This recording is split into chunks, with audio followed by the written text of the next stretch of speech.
आप सभी का स्वागत है। दोस्तों, झंझारपुर और लोखा बाजार के लिए खुशखबरी निकल के सामने आ रही है। जी हां दोस्तों, झंझारपुर के सांसद रामप्रीत मंडल जी ने रेल मंत्री से मुलाकात की है और उनको 5-6 पन्ने का एक लंबा चौड़ा लेटर लिखा है, जिसमें खासकर रेल से जुड़े मुद्दों पर हम बात करने वाले हैं, क्योंकि उसमें बहुत सारी बातें लिखी हुई है। लेकिन रेल से जुड़ी जो समस्याएं हैं, जो उन्होंने मांग की है, कुछ नई ट्रेनों की उन्होंने मांग की है, तो कुछ पुरानी ट्रेनों का विस्तारीकरण को भी लेकर उन्होंने कहा है। तो इन सभी चीज़ों पर बात करेंगे। साथ ही ये भी बात करेंगे कि सहरसा के सांसद दिनेश चंद्र यादव जी ने उन्होंने भी सहरसा वासियों के लिए मांग की है, वो भी आगे हम बात करेंगे। लेकिन बात सबसे पहले करेंगे झंझारपुर लोखा बाज़ार की।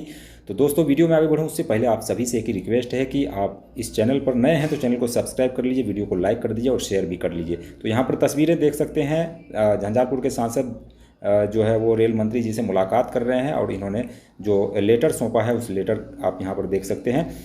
ये 5 तारीख को ये लेटर लिखा गया है, यानी कि कल के दिन ये लेटर लिखा गया है। इसमें जो लिखा गया है, सबसे जो मुख्य चीज़ें हैं वो सभी चीज़ें आप सभी को मैं बताने वाला हूँ। तो इन्होंने सबसे जो पहला इन्होंने लिखा है कि लोखा में वॉशिंग पिट निर्माण हो, इसके लिए प्रक्रिया शुरू की जाए, क्योंकि ये मांग लगातार है जो है वो शुरू से उठ रही है लगातार, और इसके लिए इन्होंने एक बार फिर से रेल मंत्री से आह्वान किया है।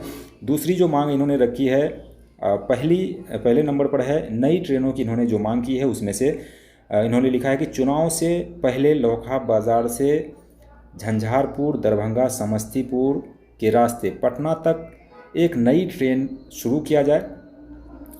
तीसरी जो इन्होंने मांग रखी है वो ये है कि लोखा से नई दिल्ली के बीच दरभंगा सीतामढ़ी के रास्ते नई ट्रेन का परिचालन हो।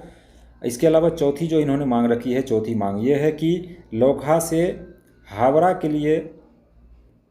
से हावड़ा वाया झंझारपुर, निर्मली, राघोपुर, फॉरबिसगंज, कटिहार एक नई ट्रेन का परिचालन किया जाए।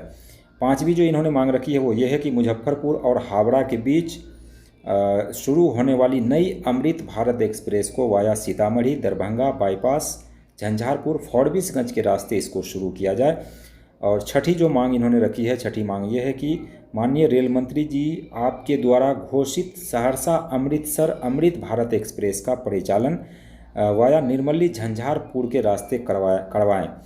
सातवीं मांग इन्होंने रखी है कि दरभंगा से गुवाहाटी के बीच कोसी रेल महासेतु से फॉरबिसगंज नई रेल लाइन, अररिया गलगलिया के रास्ते नई ट्रेन का परिचालन शुरू किया जाए। ये तो हुई नई ट्रेनों की मांग।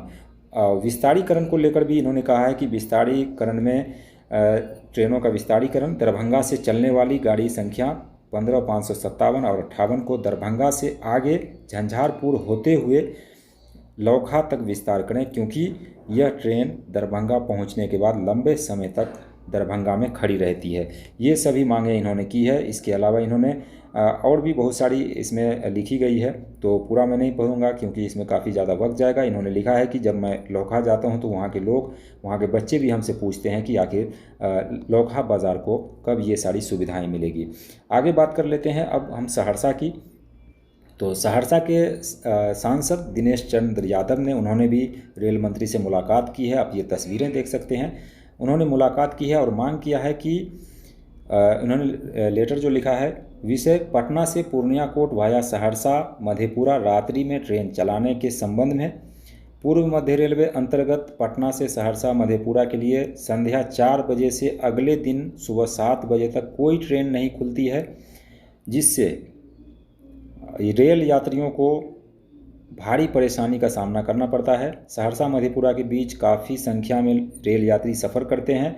सहरसा से पाटलिपुत्र के लिए रात्रि में जनहित एक्सप्रेस खुलती है, जिससे सहरसा के रेल यात्रियों को काफ़ी सुविधा मिलती है, लेकिन पटना से सहरसा वापसी के लिए रात्रि में कोई भी ट्रेन नहीं है।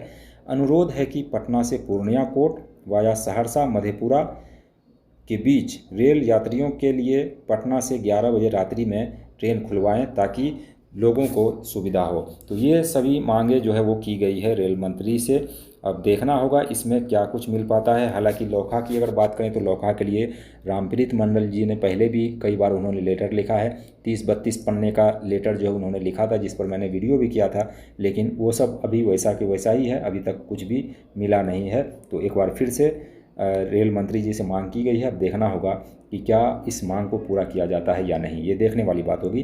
बाकी दोस्तों ये थी अपडेट। आपको अपडेट कैसा लगा हमें कमेंट सेक्शन में ज़रूर बताइए। चैनल पर नए हैं तो चैनल को सब्सक्राइब कीजिए, वीडियो को लाइक कीजिए और हमें सपोर्ट कीजिए। मिलते हैं नेक्स्ट वीडियो में, तब तक देखते रहिए बिहार एक्सप्रेस यूट्यूब चैनल।